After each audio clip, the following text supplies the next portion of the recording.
আসসালামু আলাইকুম, welcome back Arifa's English classroom. প্রিয় অষ্টম শ্রেণীর শিক্ষার্থীরা, তোমাদের যে বার্ষিক পরীক্ষার সিলেবাস দিয়েছে রাইটিং হ্যান্ডে তোমাদের একটি সিভি লিখতে হবে। আজকে আমি তোমাদের সঙ্গে এই সিভিটা নিয়ে আলোচনা করব। আশা করছি তোমাদের জন্য সিভির ক্লাসটা খুব মজাদার হবে এবং সহজে বুঝতে পারবেন। আসলে মূলত সিভি কি এটা তোমাকে প্রথম আগে জানতে হবে, যে সিভিটা কি, তুমি কেন সিভি লিখবে, যেহেতু এটা তোমাদের জন্য নতুন। এর আগে তোমরা তো এভাবে পরীক্ষা দাওনি লিখিতভাবে। চলো তাহলে প্রথমে আমরা দেখে নিই যে সিভিটা কি বা সিভি কাকে বলে। CV stands for curriculum Vita, which means course of life in Latin. CV মূলত হচ্ছে কারিকুলাম ভিটা, যেটার অর্থ হচ্ছে জীবনের কোর্স। সো এটা কোন ভাষায়? ল্যাটিন ভাষায়। জীবনের কোর্স মানে কি আবার দেখি আমরা। It's a document detailing your academic and employment history. এটি এমন একটি নথিপত্র যেটি তোমার বা আপনার একাডেমিক এবং কর্মসংস্থানের সম্পূর্ণ হিস্ট্রি থাকে, মানে ইতিহাস সম্পর্কে বলা থাকে। কেমন হিস্ট্রি থাকতে পারে সেটা আমরা দেখবো আস্তে আস্তে। CV presents your work experiences, skills, achievements, awards, publications, coursework, and research projects, and is usually used to apply for jobs in academia. মূলত সিভিটি কিন্তু ব্যবহৃত হয় চাকরির ক্ষেত্রে আবেদনের জন্য। এতে কি কি সংযুক্ত থাকে? কাজের অভিজ্ঞতা, দক্ষতা, অ্যাচিভমেন্টস, অর্জন, অ্যাওয়ার্ডস, পুরস্কার থাকতে পারে, পাবলিকেশনস, কোনো প্রকাশ থাকতে পারে, কোর্স ওয়ার্ক থাকতে পারে এবং রিসার্চ প্রজেক্ট মানে গবেষণামূলক প্রজেক্ট বা প্রকল্পও থাকতে পারে। সো মূলত সিভিটা হচ্ছে যে একটা চাকরির জন্য লিখিতভাবে কোনো অ্যাপ্লিকেশন, যেটা চাকরির জন্য আমাদের প্রয়োজন। সো সিভি মানে নিশ্চয় তাহলে বুঝতে পারছো, সিভি মানে মনে হচ্ছে যে তোমার জীবনের যত কিছু আছে এখানে সবগুলোই কিন্তু না, এক্সপেরিয়েন্স থাকবে, স্কিলস থাকবে, তোমার ডিটেইলস থাকবে। সো সিভি মানে কিন্তু আবার এমন না যে তোমার একেবারে জন্ম থেকে শুরু করে শেষ পর্যন্ত সব, এটা আবার মাথায় রাখতে হবে আমাদের। সো সিভি মানেই হচ্ছে তুমি কোথাও চাকরির জন্য অ্যাপ্লাই করতে চাও, সেখানে তোমার টোটাল নিজের জীবন বৃত্তান্ত। এখন আমরা দেখব তোমাদের নির্দেশনায় কি আছে। এই কোশ্চেনটা তোমাদের 8 নম্বরে আছে। 8 নম্বরের নির্দেশনা আমরা ফলো করে একটি সিভি কিভাবে লিখতে হয় সেটা সম্পূর্ণ দেখব। 8 নম্বরে বলছে, a reputed social service organization named Green Friends is willing to appoint some skilled and qualified gardeners for their ongoing project. সেখানে একটা নাম দিয়েছে সংস্থার গ্রিন ফ্রেন্ডস। তাদের যে একটা প্রজেক্ট আছে বাগান করার, এই জন্য সে একজন স্কিল্ড, দক্ষ এবং গুণগান সম্পন্ন, কোয়ালিফাইড, মানসম্পন্ন কিছু লোক এখানে নিয়োগ করবে, অ্যাপয়েন্ট করবে। সো সংস্থাটার নাম কি? Green friends. তারা কিছু লোক নেবে। এখন কি করতে হবে? They want eligible and sensible comrades with SSC and 2 years of working experience in this field who will facilitate and support all aspects of gardening in the project. আর এই যে গার্ডেনিং প্রজেক্টটা বা বাগান করার পরিকল্পনার এই প্রজেক্টে সমস্ত দিক থেকে তাকে সুযোগ সুবিধা দেওয়া হবে। তাদের কি আছে? যাদের 2 বছরের অভিজ্ঞতা আছে এবং এখানে কি করা হবে? SSC pass. এই এডুকেশনাল কোয়ালিফিকেশনটা দেওয়া আছে যে এসএসসি পাশে কিছু লোক নেওয়া হবে, যারা হবে কি দক্ষ এবং খুবই সেন্সিবল মানে জ্ঞান সম্পন্ন। এটি হচ্ছে চাওয়া, একটা কোম্পানি চাচ্ছে। তোমাদের ভালো করে মানে সিভি সম্পর্কে বুঝতে হবে যে আমাদের 9-10 কিন্তু সিভি আছে, বাট ওটাতে বলা থাকে যে কভার লেটার লিখতে হবে, কিন্তু এই সিভিটা জাস্ট তোমাদের একটা সিভি, এখানে কোনো কভার লেটার নেই। সো এই সিভিতে তোমাদের কি কি থাকবে দেখো। ইফ ইউ থিঙ্ক, বলছে তুমি যদি মনে করো, you are a suitable and qualified candidate for this post, এই পোস্টের জন্য তুমি যদি নিজেকে যোগ্যতা সম্পন্ন মনে করো, উপযুক্ত মনে করো, so write a CV for the job. এই কাজের জন্য তুমি একটি সিভি লেখো। তাহলে কোন কাজ তোমাকে বের করতে হবে খুঁজে, কোন কাজ? এই যে প্রজেক্টের কাজটি, বাগান করার প্রজেক্টের কাজ। তোমার যোগ্যতা কি দিয়েছে এখানে? SSC pass. এর চেয়ে বেশিও হতে পারে এবং কয় বছর অভিজ্ঞতা থাকলে ভালো হবে বলেছে? 2 বছরের। এটা হচ্ছে তাদের রিকোয়ারমেন্ট, তাদের এই প্রয়োজন এগুলো। আচ্ছা, এখন তোমাকে যেটা ফলো করে সিভি লিখতে হবে, the following points must be mentioned in your CV. So তোমার কারিকুলাম ভিটাতে, সিভির ফুল মিনিং হচ্ছে কারিকুলাম ভিটা, আর বাংলা হচ্ছে জীবন বৃত্তান্ত। সো তোমার যে সিভি লিখবে সেই সিভিতে উল্লেখ করতে হবে এই পয়েন্টগুলো। কি থাকবে? Create a header with contact information. একটি হেডার ক্রিয়েট করতে হবে, মানে একটা টপিক উপরে থাকবে, আমি দেখাবো কিভাবে লিখেছি। এটা থাকবে তোমাদের, তার সাথে কন্ট্যাক্ট ইনফরমেশন মানে যোগাযোগ করবে। সেই ক্ষেত্রে ইনক্লুড ক্যারিয়ার অবজেক্টিভ, এখানে তোমার যে জীবনের কেন তুমি এই কাজটি করতে চাচ্ছ, তার উদ্দেশ্য কি সেটা থাকবে। প্রোভাইড এডুকেশনাল ডিটেইলস, এখানে সম্পূর্ণ শিক্ষাগত যোগ্যতাটা থাকবে। উপরে এসএসসি পাস দেওয়া আছে, যার যতদূর হবে সেটা সম্পূর্ণ উল্লেখ করতে হবে। প্রোভাইড ইউর রেলেভেন্ট স্কিলস, এর সঙ্গে প্রাসঙ্গিক, রেলেভেন্ট মানে কি প্রাসঙ্গিক যে বিষয়গুলো আছে, দক্ষতাগুলো আছে সেগুলো উল্লেখ করতে হবে। Describe your personal information about personal attributes, এবং ব্যক্তিগতভাবে যত তথ্য আছে যেখানে উল্লেখ করার মতো সিভিতে বা চাকরির জন্য যেগুলো প্রয়োজন সেগুলো সব উল্লেখ করতে হবে।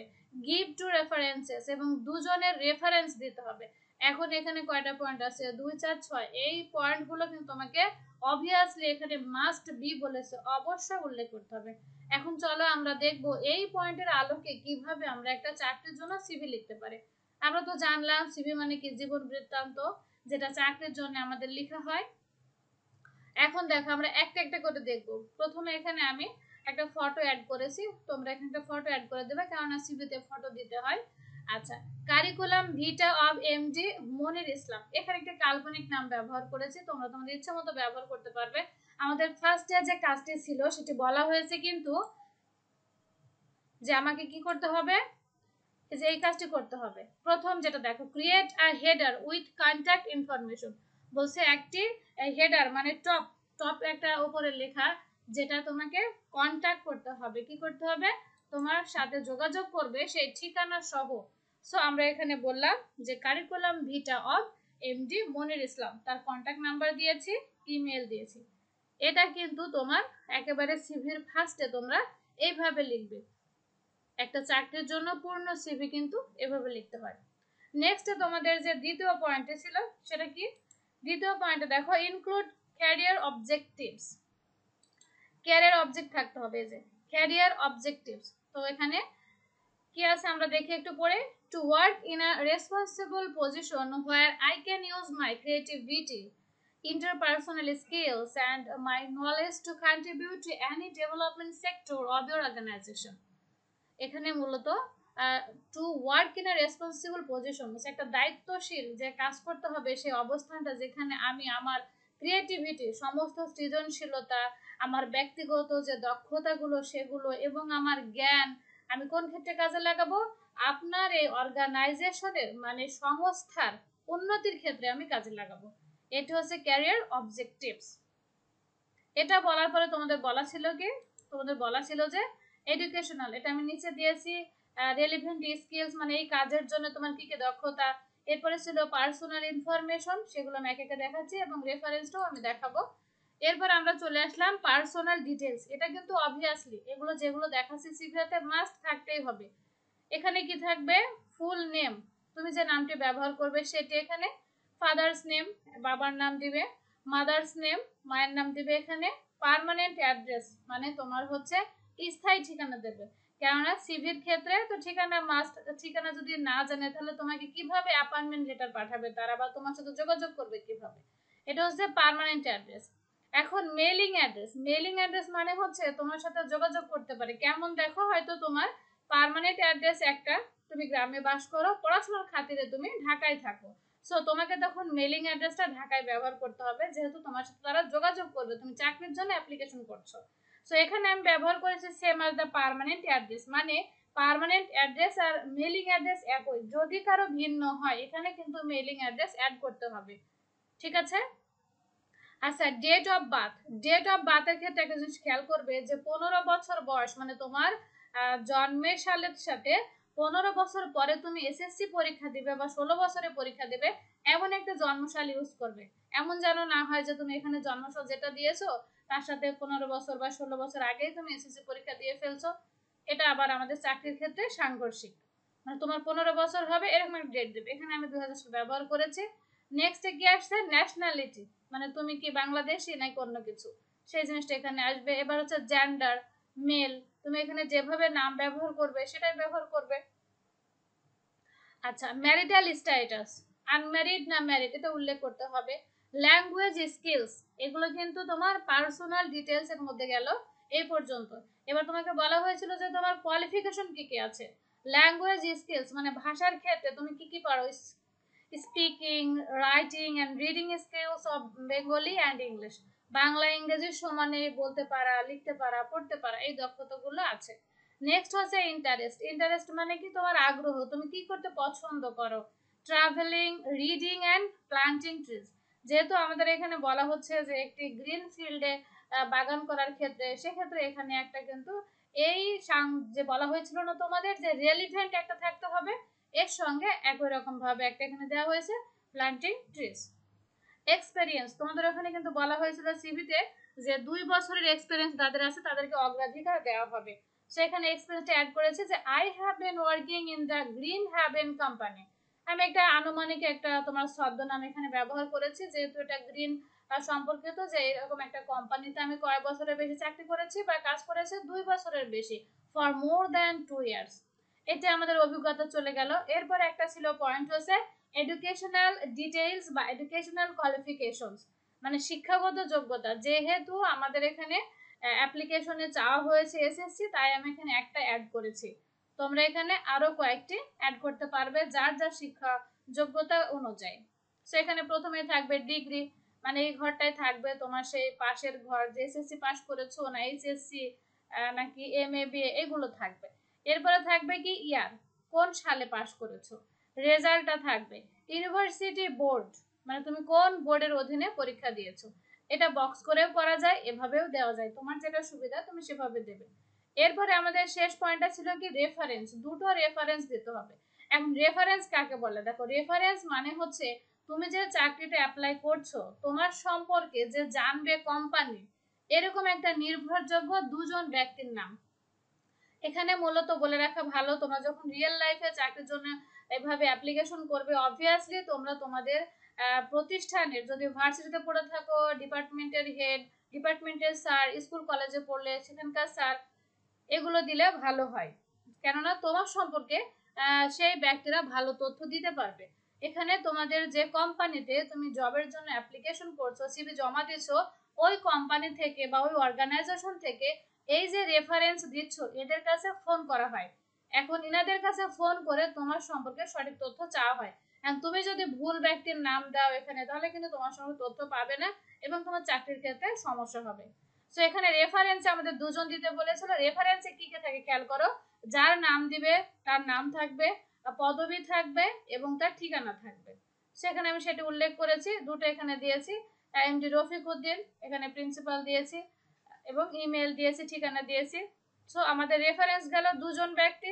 এরপরে কি থাকছে, সব লাস্টে তোমার নাম লিখে তার নিচে একটা সিগনেচার লিখে, মানে আমি এখানে সিগনেচার লিখে দিয়েছি, এই সিগনেচারটা লিখবে না, মানে তুমি তোমার নিজের নামটা এখানে সই করবে। আগে প্রথমে নাম লেখা থাকবে, তারপরে তোমার নিজের নামটা তুমি সই করবে। মূলত এটাই হচ্ছে সিভি, যে তোমাদের একেবারে কি অনুযায়ী, তোমাদের নির্দেশনা অনুযায়ী যে এখানে সিভিটা লেখা ছিল সেটা। দেখো সবগুলো অপশন কিন্তু আমি আনার চেষ্টা করেছি, ক্রিয়েট করেছি একটা হেডার, সেখানে মোবাইল নাম্বার দিয়েছি, ইমেল দিয়েছি, এরপরে ক্যারিয়ার অবজেক্টিভ ছিল, তারপরে এডুকেশনাল ডিটেলস ছিল, তারপরে তোমার রেলিভেন্ট স্কিল কি কি, এই কাজের জন্য তুমি দক্ষ কিনা সেগুলো ছিল, এবং ডিটেলস মানে পার্সোনাল ইনফরমেশন সবগুলো ছিল। আর আমরা কি দিয়েছি, দুটো রেফারেন্স দিয়েছি।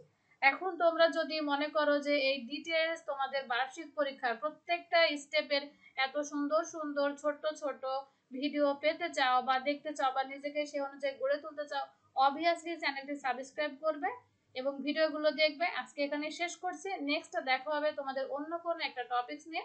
সেই পর্যন্ত সবাই ভালো থাকবে, সুস্থ থাকবে। আসসালাম।